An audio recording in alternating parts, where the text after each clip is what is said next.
You're listening to an IOE podcast from the UCL Institute of Education. Powered by UCL Minds.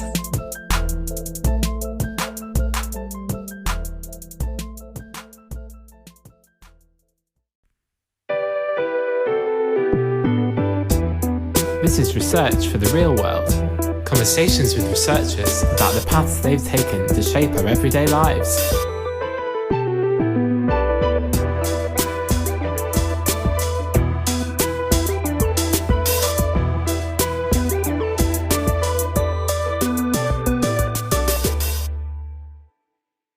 This is Research for the Real World. Conversations with researchers and the paths they've taken to help shape our everyday lives. Hello, I'm Rob Webster. I'm an Associate Professor here at the IOE. I'm your supply host for this episode, covering for Sam Sims. With the COP26 summit in Glasgow upon us, we're thinking about the links between education and the climate crisis, and about how researchers at the IOE are raising awareness of the changing world we live in. So on this season of Research for the Real World, we've been taking a dive into the environment, ecology, and the climate crisis.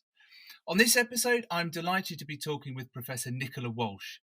Nicola is an expert on environmental and sustainability education. Her research is mainly in the field of geography education and teacher development, and she's involved in projects to promote geographical and environmental education.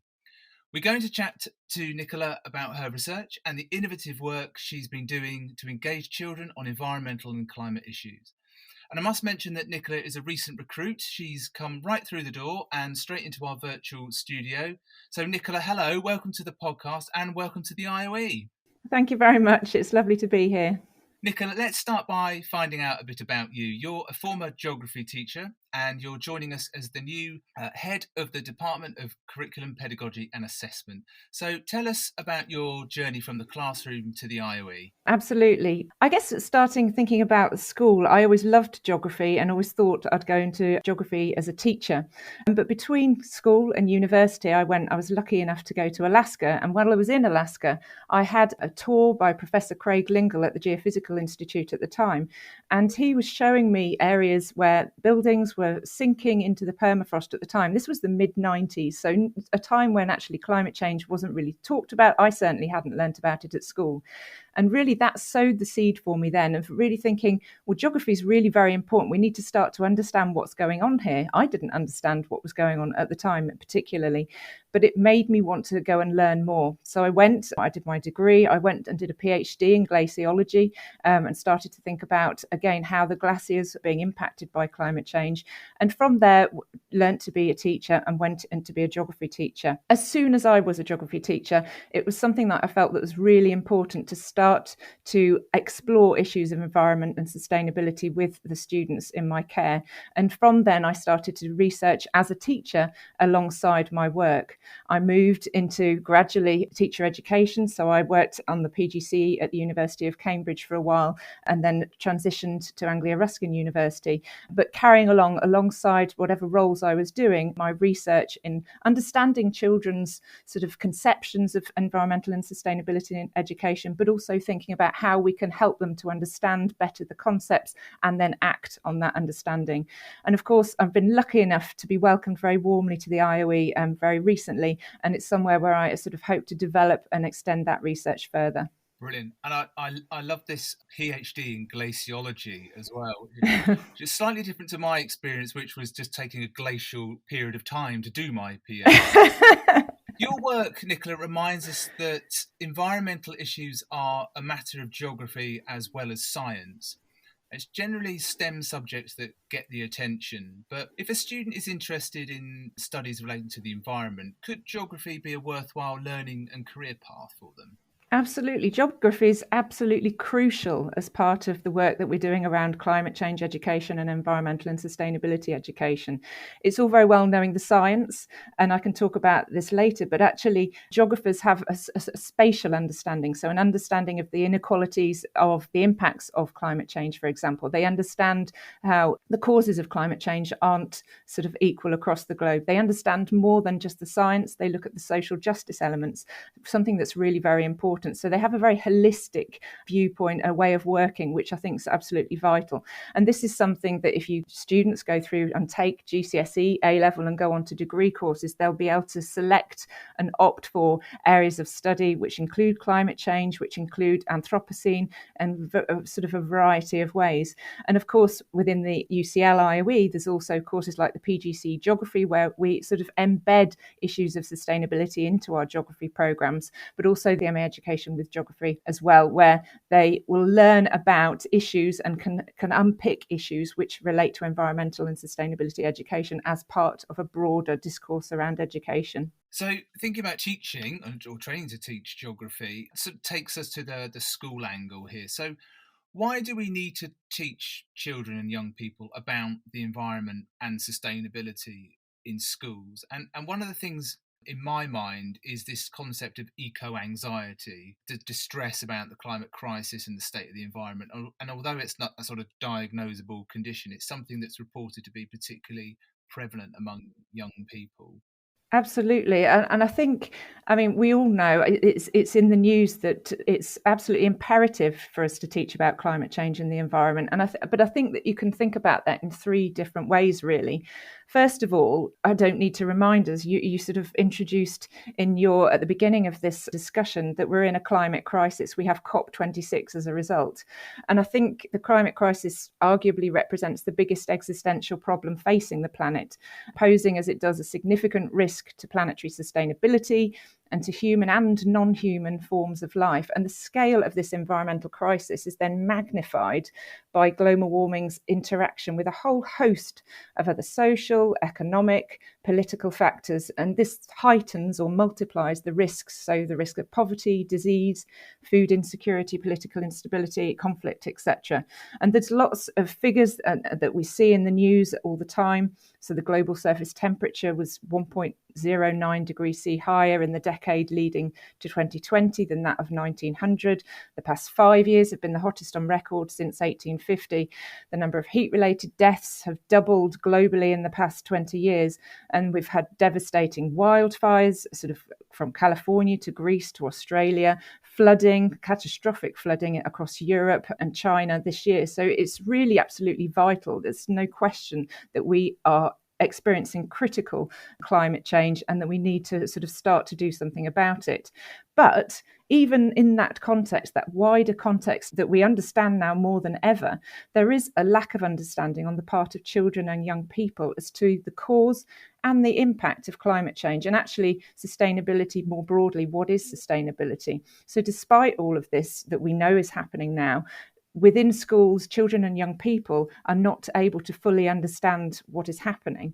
So I've undertaken previously research with children at secondary age from 12 all the way up to sixth form, sort of 16, 17 and 18-year-olds, trying to understand what they, understand themselves about climate change and sustainability.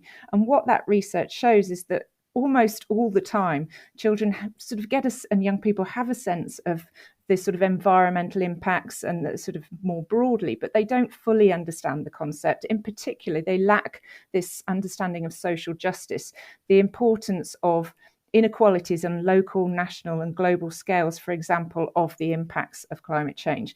So to give you an example, very recently in the news, there was the New York floods from Hurricane Ida, and sort of reports to show that Asian and Hispanic immigrants who were living in basements, for example, were affected more than the standard population. So you have this environmental injustice, if you like, which is really important for us to talk about and explore and uncover with our students to help them understand that social justice element of climate change. There's also misconceptions in terms of their understanding of the processes. So again, there's a wide range of research, and this goes for young people in the UK, to Australia, to Singapore. So the common misconception is that the hole in the ozone layer causes climate change, for example. So there's really specific examples of how children are not understanding what is happening in terms of the causes, but also these impacts on a global scale. And as you sort of mentioned, the other thing that I think is really important is that research suggests that children and young people are feeling disempowered. So they have this sense of hopelessness, of not being able to do anything, and not sort of within regards to climate change, and that sort of the world is going to end. And this affects mental health and well-being as well, at a time when there's already significant concerns as to children and young people's mental health and well-being. And I think part of that is because we're living in a context where, on the one hand, you have a sort of neoconservative movement in the global West, so the US, Europe, Australia, and they have widespread climate denial, which is still in the news to a certain extent, ignoring scientific evidence, sort of under the auspices of a post-truth regime. And on the other hand, they're sort of bombarded by apocalyptic versions of disastrous impacts of climate change through internet and social media and films. And so you have this really competing arguments of climate fact, which don't help. It causes this greater anxiety because they're not sure of what to understand and where to turn. And going back to your comment earlier about what geographers are really good at is they also can unpick that sort of news, that rhetoric, that discourse to actually engage with and understand what the truth, what the facts are. But you're absolutely right. I think it was only yesterday that there was an article reporting increasing levels of eco-anxiety, and it quoted a study in 2020 which found 57% of children and young people were distressed about the climate crisis. But I think because of all of these things together, it's climate change education and environmental and sustainability education has a critical role to play as part of the broader global effort to reduce greenhouse gas emissions in order to prevent further catastrophic climate scenarios. However, it also needs to address emotional responses such as climate-related anxiety, and empower children and young people to address climate change individually and collectively now and in the future. You mentioned the denialism and the alternative facts and the sort of, the deliberate and the sort of mischievous way in which this is debated.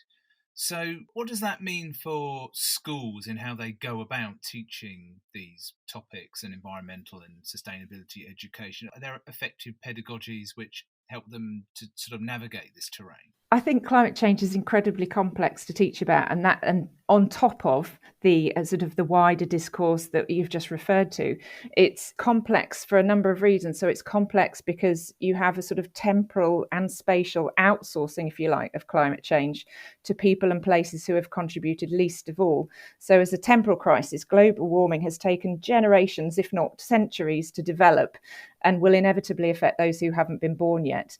And then because greenhouse gas emissions and climate affects anywhere on the planet, regardless of where these gases are emitted, global warming's affected citizens located thousands of miles away from the emission source. So that makes it difficult to understand that sort of unequal causes and impacts on a global scale. But it's also complex to teach about because it's sort of an aggregate rather than an individual use of carbon dioxide, which really makes a difference in the atmospheric concentration of greenhouse gases. So people are led to believe by some of the sort of climate change deniers, if you like, that individual actions don't count. It's nothing to do with an individual and people can carry on. And the other thing that's very difficult, particularly in sort of countries like the UK, is that carbon dioxide emissions are often the result of normal patterns of production and consumption, which many, if not most people, frankly, in the UK take for granted because we're in this emissions intensive society. We just assume that that's a normal. And therefore, it's very difficult to start to unpick and address those sorts of issues and sort of our individual and collective responsibility. In terms of then moving forward, what does good pedagogy, good climate change education look like? There's been quite a number of studies which have suggested that scientific or knowledge-based approaches are largely ineffectual in altering the attitudes and behaviours of children and young people towards climate change. So there's basically no correlation with changes in environmental attitudes or behaviour and an increase in scientific knowledge. It doesn't seem to make any difference. So we can teach young people about these things, but it doesn't then seem to do anything. They just see it in the context of another lesson on sort of X, Y. They go to the next lesson and they don't sort of then take it any further. And this is it's called a knowledge behaviour gap. So this disjunction between individuals' awareness of the climate crisis and their everyday harmful behaviours. And it's increasingly recognised as one of the big paradoxes of the climate crisis, if you like. And this leaves teachers with a bit of a problem. So a big question, well, what can we do about it? But there are things that we're starting to understand do work better within the context of schools. For example, research I've undertaken with others, with pupils, suggests we should develop more affective or embodied and place-based pedagogies to help children and young people better understand the concept of environmental and sustainability, but also to then do something about it and act. So, for example, I've done some work through poetry. I've done some work through art with young people within schools and helping them to engage with the issues of climate change and sustainability through those media. And it tends to give them this better understanding. So it still gives them the scientific knowledge that was helpful, but beyond that, it tends to engender values and what we call action competence. So action competence is a sort of broad range of competencies with regards to sustainability, which guides appropriate action. So it provides children and young people with the ability through the knowledge, but also the attitudes and the values and the willingness and also the opportunity to act. So it does more than just educating about the what of climate change or sustainability. It tells them how, and it engages them and motivates them to do more. So an example might be to place-based education, for example. So real-world examples rooted in the local communities of the children in which they are being educated, being taught. So I live in Cambridgeshire. So Cambridgeshire has a water shortage. We're in a long-term, year-on-year drought, for example. So teach children about that, something that's relevant to them. Teach them about the crop adaptations that our farmers are having to do because the climate is changing. So they're having to change their way of farming the crops they're using. Talk to them about the flood risk in other areas in the UK and how that is impacting local communities, how that is impacting builders, how that is impacting communities in an unequal way. As I said, the sort of social justice element. So doing things which are very relevant. They don't think, oh, this is in a country miles away from me and it's not affecting me, but also engaging them in a different way, in an affective or an emotional way. And what about younger children? How can we engage some of those? You mentioned art-based approaches earlier. So is that something that's particularly effective with younger age children? Absolutely. I think it's interesting you say that. I think it would be effective with older children, but of course the problem is once we get to secondary school, it's very difficult. You have such a rigid curriculum that doing it. So I know many art teachers who would engage with issues of sustainability through the discipline of art, but it's harder to do it in a more thematic cross-curricular way. But yeah, young people, to a certain extent, they are able to engage in some of the things I've already talked about. They are still interested in some of the local issues.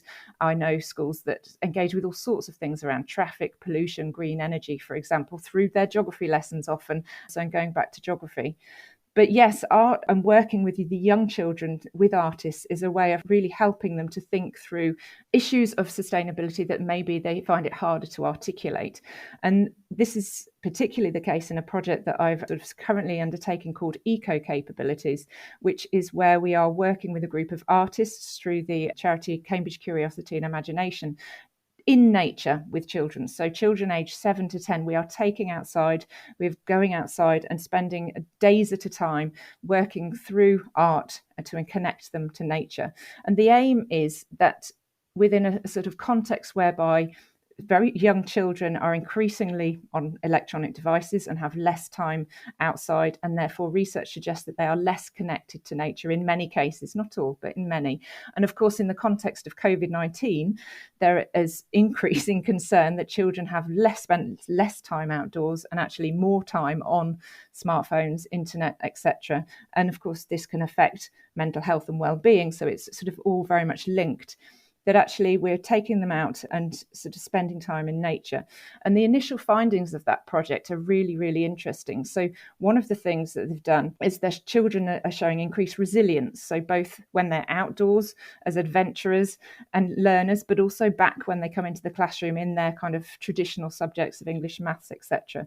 They're showing an increased capacity for risk taking, the sort of braver, if you like, more adventurous. And again, that's physically, but also mentally and sort of cognitively through the work they then do back in the classroom. It's developed greater collaboration and empathy between children and strengthened relationships between children and teachers. And often this is particularly the case for those children who struggle with more traditional classroom environments. And the interesting thing is, you sort of think, well, so what's that got to do with climate change? But these sorts of competencies and skills are all skills that are needed to address climate change. We need children who are resilient, have a capacity for risk taking and coming up with new ideas, are collaborative in approach.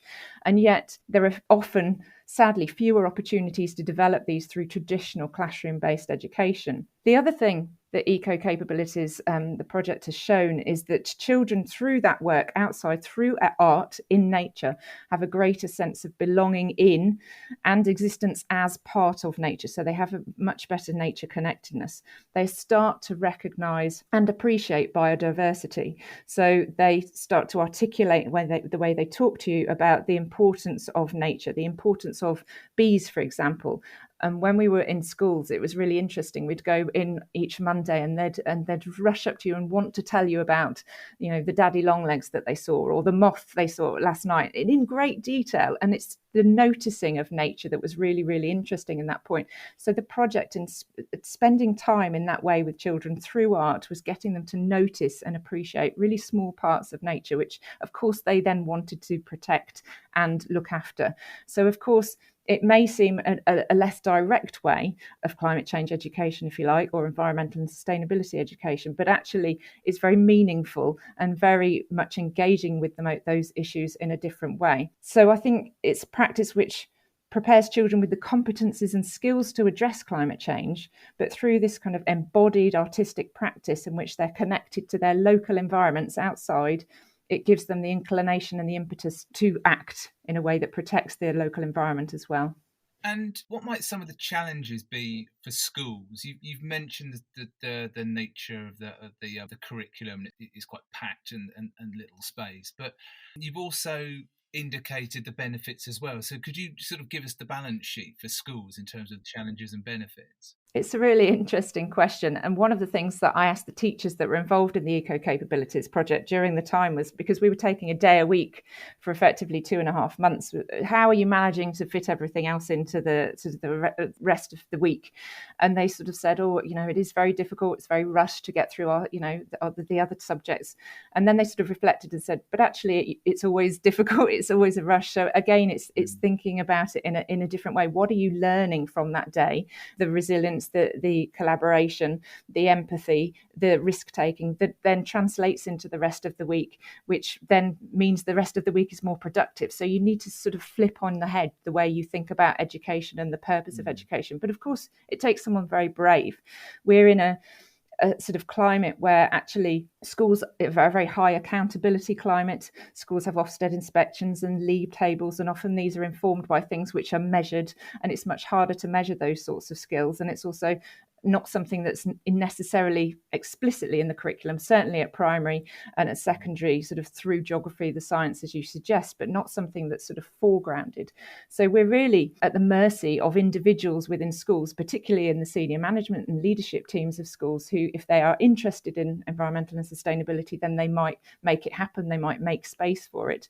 But if not, I expect teachers not to be interested, but if they don't have that sort of engagement with those issues, it's much harder, and that it's much easier to find reasons not to engage with it than reasons to engage with it. A second challenge, I guess, particularly at secondary, is that it's necessary for traditional subject disciplines to engage in what is actually quite a transdisciplinary framework. And that's why I think geography is so good, because geography does bring together elements of the science and the humanities and the arts sometimes, and therefore you can look at factors like climate change and environmental and sustainability together within one subject. But really it should be the responsibility of all subjects. It's a holistic and interdisciplinary concept, and it depends on sort of tools from a variety of disciplines. So as it's difficult to teach in a traditional school setting where studies are divided and taught in a disciplinary framework, and where national curricula describe in detail the content and sequence of study of each discipline, sustainability is more challenging to implement. It's not impossible. It's definitely, there are some schools which have excellent practice, but it is harder, particularly if you don't understand what it is yourselves.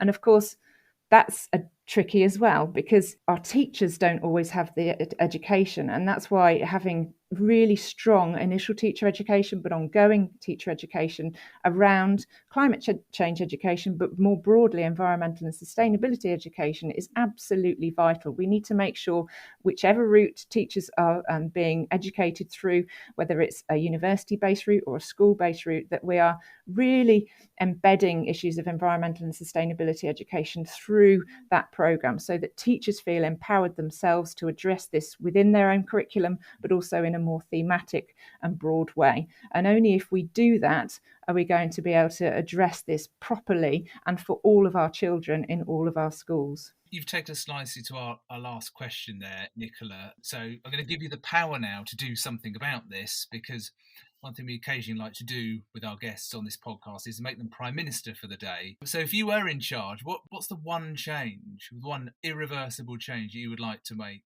to the way climate change and the environment is covered in schools? It's very difficult to distill it down into one change, but it's without doubt I would make it compulsory for children, all children at all ages, and this is from 3 to 18, in fact probably younger, to learn about environmental and sustainability education within and across traditional disciplines, and there's with a focus on action competence, so scientific knowledge, as I talked about before, but also much more than that, thinking about the competencies, the skills and the values, which then empower children and young people and give them a sense of hope for the future. And as I said a minute ago, to do this we need to embed this within initial teacher education, so that all teachers, whatever their discipline or phase, feel confident to teach about sustainability within and across the curriculum. Brilliant. Well, let's hope that happens one way or another. Nicola, it's been great to talk with you today. Thank you ever so much for joining us on the podcast. Thank you very much for having me. It's been lovely to speak to you. You can find and follow Nicola on Twitter at @GeoWalshe. That's Walsh with an E at the end. As ever, there are links to our guest work in the episode notes, so do take a look at those. Have you enjoyed this podcast? Do you want some more? Of course you do. Well, there's plenty more inspiring listening for you. Just search IOE Podcasts from wherever you get your podcasts to find more episodes of Research for the Real World, a full 10 seasons worth, no less, and lots more podcasts from the IOE. I'm Rob Webster. Goodbye. Research for the Real World is brought to you by the IOE Marketing and Communications team, in association with IOE Research Development. This podcast is presented by me, Dr. Carrie Wong, and me, Dr. Sam Sims. The theme music was created by Rob Cochran. Tatiana Sotero Diaz is the series advisor. Amy Leibowitz is the series producer. And Jason Illigan is the executive producer of the IOE podcast.